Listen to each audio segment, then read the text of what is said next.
के पाचन तंत्र की क्रियाविधि को बताने जा रहे हैं।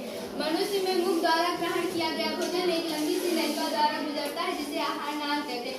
मनुष्य में ग्रस नली, मुख गुहा, ग्रास नली, आमाशय, छोटी आंत, बड़ी आंत, आहार नाल के विभिन्न भाग हैं।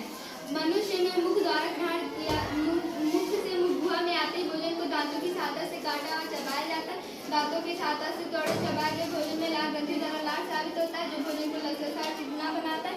लसलसा चिकना होकर भोजन आहार अग्रसनी में आता है और फिर ग्रास नली में। ग्रास नली में भोजन का पाचन नहीं होता। ग्रास नली से भोजन अमाशय में आता है। अमाशय में भोजन 2 से 3 घंटे तक रहता है।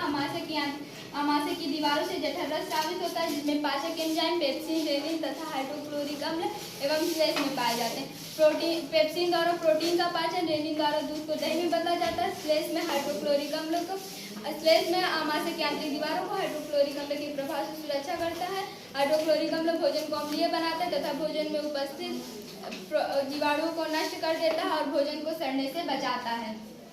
अमाशय के बाद भोजन छोटी आंत में आता है जिसे पित्ताशय से निकलने वाला पित्त रस, अग्नाशय से निकलने वाला अग्नीय रस दोनों नलिकाओं द्वारा आते हैं जिनमें उपस्थित एंजाइम भोजन में उपस्थित प्रोटीन व वसा को अवशोषित कर लेते हैं। जिसमें भोजन छोटी आंत के प्रथम भाग में भोजन का पूर्ण पाचन हो जाता है। पाचन के फलस्वरूप भोजन तरल अवस्था में आ जाता है।